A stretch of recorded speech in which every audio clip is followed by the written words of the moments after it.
नमस्कार मित्रों, eleven classes के यूट्यूब प्लेटफॉर्म पे आपका बहुत बहुत स्वागत है। मेरा नाम विवेक है। हम लोग भारतीय राज्य व्यवस्था एवं संविधान विषय को लिए हैं। इसमें से प्रत्येक अध्याय से जो विगत वर्षों में आए हुए प्रश्न पूछे गए हैं उनको लिया जाता है, और जो जिस प्रकार के प्रश्न पूछे जाने की संभावना होती है उनको भी हमारी टीम के द्वारा फ्रेम किया जाता है।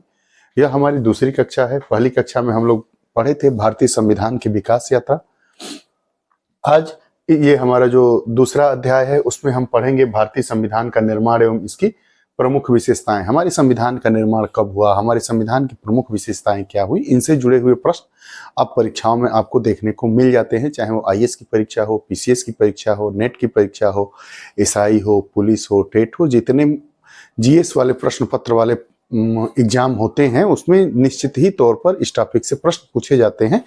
आज की इस दूसरी कक्षा में और इस जो हमारा सेगमेंट चालू हुआ है भारतीय संविधान एवं राज्य व्यवस्था, इसकी महत्वपूर्ण विशेषता ये है कि इसमें टोटल 600 से ज्यादा एमसीक्यू हैं, मल्टीपल चॉइस क्वेश्चंस जो परीक्षा में आते हैं। आप पढ़े हैं लेकिन किस प्रकार के प्रश्न आते हैं उनको आप देखिएगा। आइए प्रारंभ करते हैं। नाम है the making of the Indian constitution and it's salient features, भारतीय संविधान का निर्माण एवं इसकी विशेषता। आइए आज का हम पहला प्रश्न प्रारंभ करते हैं। साम्यवाद के जनक कौन माने जाते हैं? साम्यवाद जो होता है उसके जनक कौन माने जाते हैं? भारत की बात करता है। भारत के रिस्पेक्ट में साम्यवाद के जनक कौन माने जाते हैं? 4 विकल्प हैं: बीएन राव, जवाहरलाल नेहरू, एमएन राय, बीआर अंबेडकर। तो हम जानते हैं कि भारत में साम्यवाद के जनक एमएन राय माने जाते हैं। हमारा विकल्प भी सही हुआ। अगला प्रश्न, उद्देश्य प्रस्ताव कब और किसके द्वारा प्रस्तुत किया गया था? बहुत ही बेहतरीन प्रश्न है। यही उद्देश्य प्रस्ताव जाकर आगे संविधान की प्रस्तावना का एक भाग बना। उद्देश्य प्रस्ताव कब और किसके द्वारा प्रस्तुत किया गया था? इसमें 2 प्रश्न है। कब मतलब किस तिथि को, और किसके द्वारा? 4 विकल्प दिया गया है। मोतीलाल नेहरू के द्वारा 1940 में, जवाहरलाल नेहरू के द्वारा 1946 में, अंबेडकर जी के द्वारा 1938 में और पटेल के द्वारा 1942 में।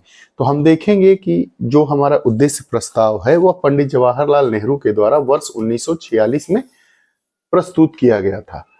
उद्देश्य प्रस्ताव वर्ष 1946 में पंडित जवाहरलाल नेहरू जी के द्वारा प्रस्तुत किया गया था, जो हमारे देश के प्रथम प्रधानमंत्री भी बने। अगला, भारतीय संविधान की प्रारूप समिति की अध्यक्षता निम्नलिखित में से किसने? प्रारूप समिति, ड्राफ्टिंग कमेटी, कैसा हमारा प्रारूप होगा उसको कैसे तैयार किया जाएगा उसको प्रारूप समिति का, संविधान का स्ट्रक्चर क्या होगा उसको प्रारूप का नाम दिया गया। उसके अध्यक्ष कौन थे? 4 विकल्प दिया गया है: B R Ambedkar, sir B N Rao, Pandit Jawaharlal Nehru, Sardar Patel. तो हम जानते हैं कि भारतीय संविधान की जो प्रारूप समिति थी उसकी अध्यक्षता डॉक्टर बीआर अंबेडकर ने। सभा की प्रथम बैठक कब हुई? संविधान सभा में कितनी बैठकें हुई थी?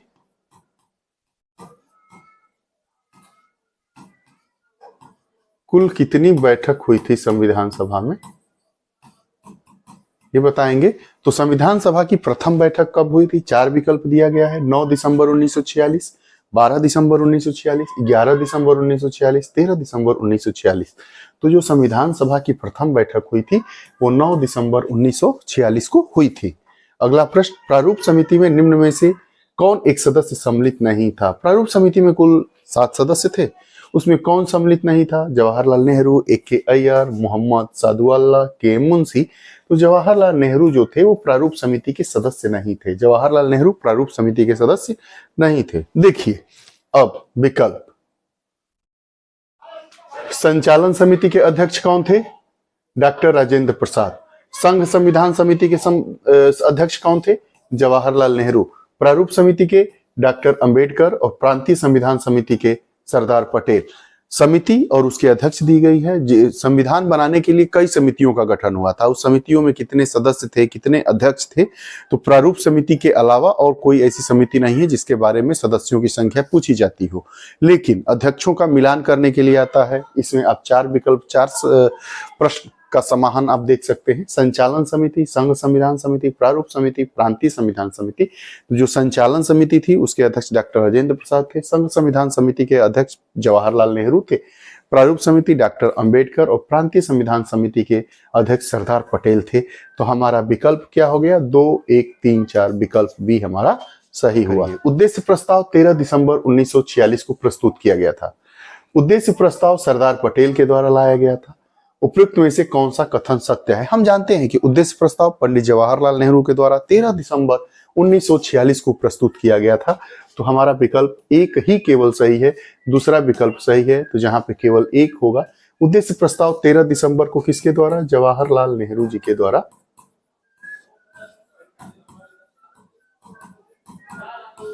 ठीक, आगे अगला प्रश्न, the constitution is settled by the assembly we passed. प्रस्ताव संविधान सभा में किसके द्वारा प्रस्तुत किया गया था?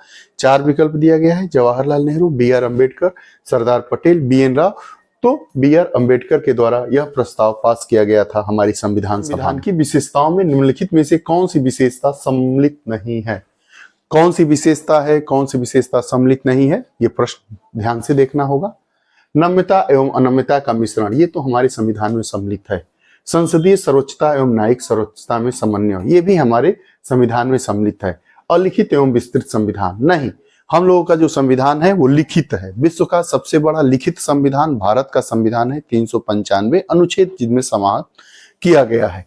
ये गलत है, मतलब प्रश्न के हिसाब से ये सही है, मतलब हमारे संविधान की विशेषता में अलिखित एवं विस्तृत संविधान नहीं है। मूल अधिकार एवं मूल कर्तव्य भाग 3 और भाग 4 आप जानते ही हैं। अगला, किस संविधान संशोधन द्वारा मतदान की आयु 21 वर्ष से घटाकर 18 वर्ष कर दी गई थी? यह भी प्रश्न बार बार पूछा जाता है। 63वां संविधान संशोधन, 61वां संविधान संशोधन, 62वां, 60वां। तो राजीव गांधी की सरकार के द्वारा वर्ष 1989 में 61वें संविधान संशोधन के द्वारा जो मतदान की आयु थी वो 21 वर्ष से घटाकर 18 वर्ष कर दी गई थी। यह बार बार प्रश्न पूछा जाता है। 21 वर्ष से 18 वर्ष कर दी गई थी 1989 में। 61वां कॉन्स्टिट्यूशनल अमेंडमेंट, राजीव गांधी उस समय प्राइम मिनिस्टर थे इंडिया के। ब्रिटिश सरकार द्वारा किसे 1942 में संविधान निर्माण हेतु भारत भेजा गया था? बहुत ही शानदार प्रश्न। क्रिप्स मिशन भारत आया था। क्रिप्स, तो सर स्टेफर्ड क्रिप्स को भेजा गया था। 4 विकल्प दिया गया है, Mountbatten, Sir Stafford Cripps, Warren Hasting और साइमन कमीशन। तो जब क्रिप्स मिशन आया था तो भारतीय संविधान के निर्माण के उद्देश्य से ही ब्रिटिशर्स के द्वारा भारत में स्टेफर्ड क्रिप्स को भेजा गया था। हमारा विकल्प सी सही हुआ। भारतीय संविधान पूर्ण रूप से कब तैयार हुआ? 2 प्रश्न आते हैं, हमारा संविधान कब लागू हुआ और पूर्णतः कब तैयार हुआ। कब तैयार हुआ और कब लागू हुआ? तो हमारा संविधान 4 विकल्प दिया गया है, 26 जनवरी 1950, 11 फरवरी 1948, 26 नवंबर 1949, इनमें से कोई नहीं। तो हमारा संविधान पूर्ण रूप से 26 जनवरी 1950 को, क्षमा चाहेंगे, 26 जनवरी 1949 को पूर्ण रूप से तैयार हुआ और 1950 को लागू हुआ। 26 जनवरी 1950 को हमारा संविधान पूर्ण रूप से लागू किया गया और 26 नवंबर 1950 को हमारा संविधान पूर्णतः तैयार हुआ। ठीक, अगला प्रश्न, डॉक्टर बी आर अम्बेडकर की अध्यक्षता में संविधान सभा की प्रारूप समिति में अन्य कितने सदस्य थे? प्रश्न 2 प्रकार से पूछे जाते हैं। अध्यक्ष सहित कुल कितने प्रारूप समिति में लोग थे और अध्यक्ष के अलावा कितने लोग थे? तो अध्यक्ष सहित, अध्यक्ष को लेकर कुल 7 लोग थे और अध्यक्ष के अलावा 6 लोग थे।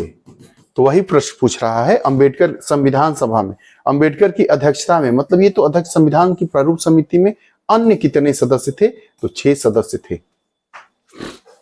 अगला प्रश्न, निम्नलिखित में से कौन संविधान प्रारूप समिति के सदस्य थे? कौन कौन लोग जो हमारी संविधान की प्रारूप समिति थे उसके सदस्य थे? एन गोपाल स्वामी, जवाहरलाल नेहरू, अल्लादी कृष्णा स्वामी अय्यर, सरदार पटेल। तो हम जानते ही हैं कि जवाहरलाल नेहरू थे नहीं और पटेल साहब थे नहीं, तो 2 ही लोग थे, एन गोपाल स्वामी और अल्लादी कृष्णा स्वामी अय्यर। तो जो हमारा विकल्प 1 और 3 है वही सही है। एक अध्यक्ष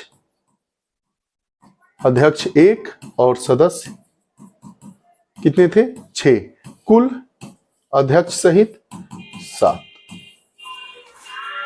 एन गोपाल स्वामी भी सदस्य थे और अल्लादी कृष्णा स्वामी अय्यर भी सदस्य थे। हमारा विकल्प सी सही हुआ, 1 और 3। निम्नलिखित कथनों पर विचार करिए। 13 दिसंबर 1946 को पंडित नेहरू के द्वारा उद्देश्य प्रस्ताव संविधान सभा में प्रस्तुत किया गया था। बिल्कुल सही है। पंडित नेहरू से यहां तात्पर्य जवाहरलाल नेहरू से है, जवाहरलाल नेहरू से है। उद्देशिका संविधान के महत्वपूर्ण उद्देश्यों की पूर्ति करती है, यह भी बिल्कुल सही है। संविधान को भारत के लोगों ने आदेशित किया था, यह भी बिल्कुल सही है। आम राय पूछी गई थी कि हमारे संविधान में क्या क्या होना चाहिए, लोगों के द्वारा राय ली गई थी और चिट्ठियों के द्वारा लाखों लोगों ने अपने विचार दिए थे। उन्हीं विचारों को दृष्टिगत रखते हुए हमारे संविधान को लिखा गया। राज्य के मुखिया को लोग प्रत्यक्ष रूप से निर्वाचित करते हैं, ये बिल्कुल गलत है।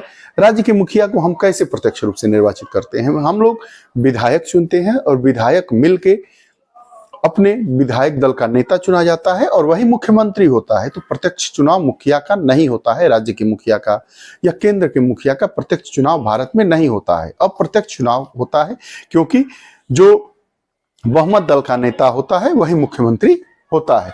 तो हमारा विकल्प 1, 2, 3 सही हुआ, तो हमारा विकल्प ए सही है। आगे, संविधान सभा द्वारा, अगला प्रश्न, संविधान सभा द्वारा स्थापित मूल अधिकारों और अल्पसंख्यकों हेतु सलाहकार समिति के अध्यक्ष कौन थे? मूल अधिकार और अल्पसंख्यकों के लिए जो समिति बनी थी उसके अध्यक्ष कौन थे? पंडित नेहरू, बी एन राव, सरदार पटेल और अंबेडकर। तो हम जानते हैं मूल अधिकारों के लिए जो गठित समिति थी उसके अध्यक्ष भी सरदार पटेल थे और अल्पसंख्यकों के सलाह हेतु जो समिति गठित की गई थी उसके भी अध्यक्ष सरदार पटेल थे। तो हमारा विकल्प बी सही हुआ।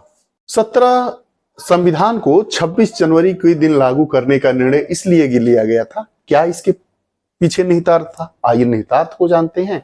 कांग्रेस ने इस तिथि को 1930 में स्वतंत्रता दिवस समारोह के रूप में मनाया था। इस तिथि को 1942 में भारत छोड़ो आंदोलन प्रारंभ किया गया था। यह एक शुभ दिन था। तो हम जानते हैं कि कांग्रेस ने इस तिथि को 1930 में स्वतंत्रता दिवस के रूप में मनाने का निर्णय लिया था। रावी नदी के तट पर झंडा फहराया गया था।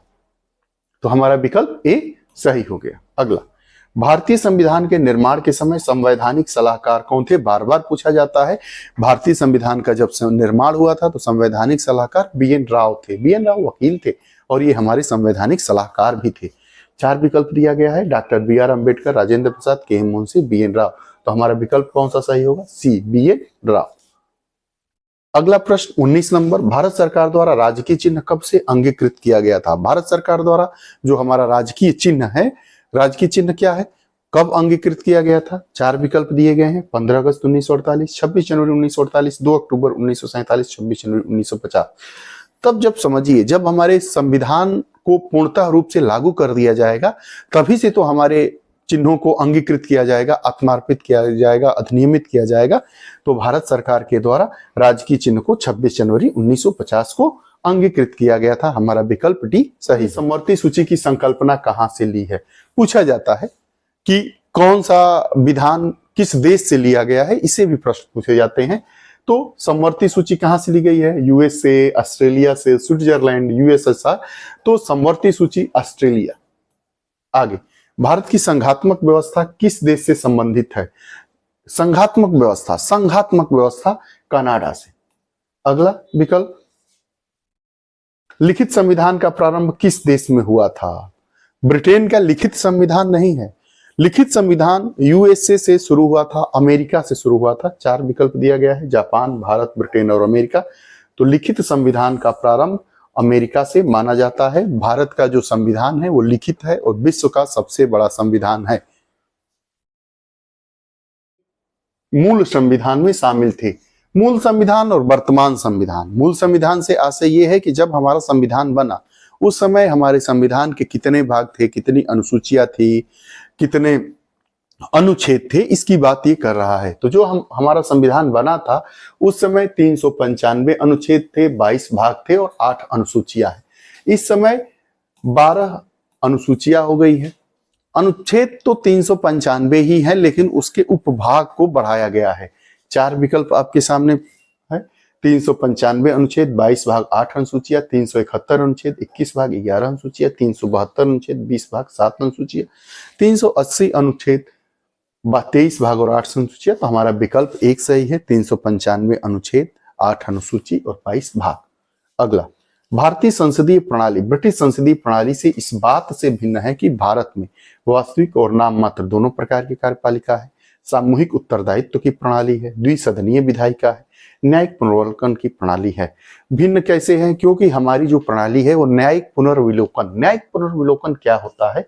न्यायिक पुनर्विलोकन से हमारा संबंध है कि न्यायपालिका द्वारा जो निर्णय दिया जाता है, अपने ही दिए गए निर्णयों को पुनः विचार हेतु जब न्यायपालिका वापस लेती है, उसमें सुधार करती है या कुछ नया उसमें जोड़ती है या उसमें से कुछ तथ्यों को वापस निकालती है, तो उसको हम न्यायिक पुनर्विलोकन कहते हैं। तो न्यायिक पुनर्विलोकन की शक्ति भारत में है, इसलिए ब्रिटेन की व्यवस्था से यही व्यवस्था भारत की अलग करती है। तो हमारा विकल्प डी सही हुआ। भारत के संविधान में उद्देशिका का विचार कहां से लिया गया था?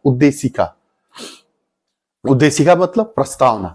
4 विकल्प है, इटली के संविधान से, फ्रांस के संविधान से, कनाडा के संविधान से, तो यूएसए के संविधान से। तो उद्देशिका कहां से लिया गया था? यूएसए के संविधान से, यूनाइटेड स्टेट ऑफ अमेरिका। आगे, भारतीय राजनीतिक व्यवस्था में इनमें से कौन सर्वोच्च है? बताइए कौन सा सर्वोच्च है? हमारा संविधान सर्वोच्च है।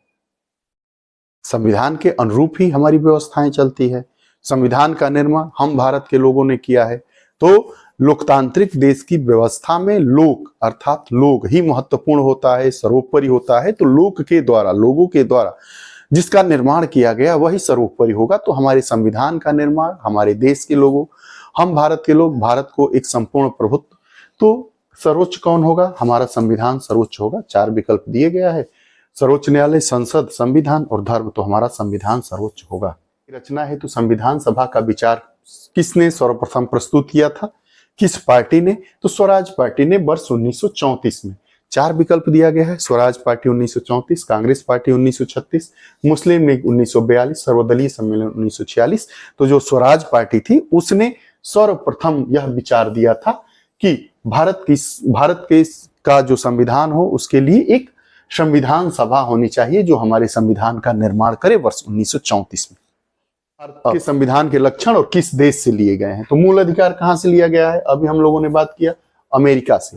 संसदीय प्रणाली यूके से।